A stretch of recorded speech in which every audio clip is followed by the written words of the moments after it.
Ay, baliktad. Ganyan lang.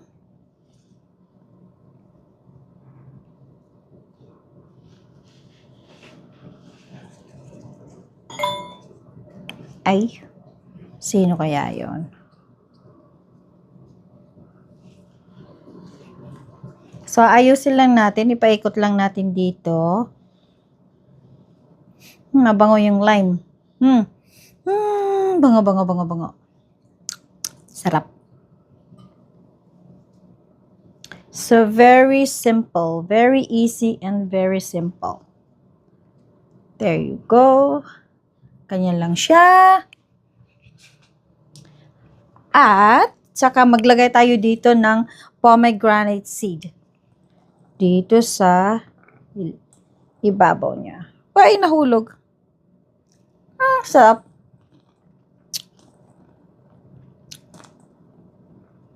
Ayan. Ganyan lang. Tapos, konti dito sa ilalim.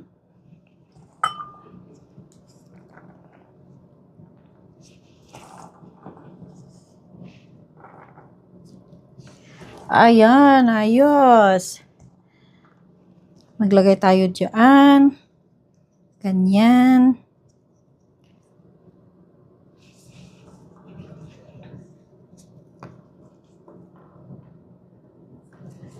There. Very simple. Kainin natin yung natitirang kiwi. Tamis.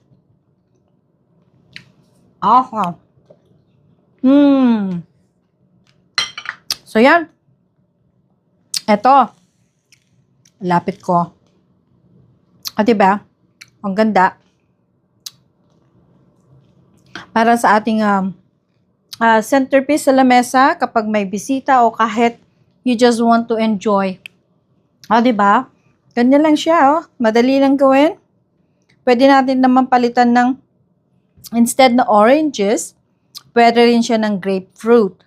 Tapos, instead na itong pomegranate seed, pwede rin siya ng red na grapes. And then, yung seed naman dito, anything can go there. Pwede rin siya ng strawberry. So, nasa sa inyo na po kung mag-experiment kayo. Mas maganda nito, mas maganda niyan. Tingnan natin yung mga brightness nung pagkahalo-halo ng a fruit. So, yan lang po. Salamat sa panunood. I-like naman po, tsaka i-share pag nagustuhan. Salamat! Bye!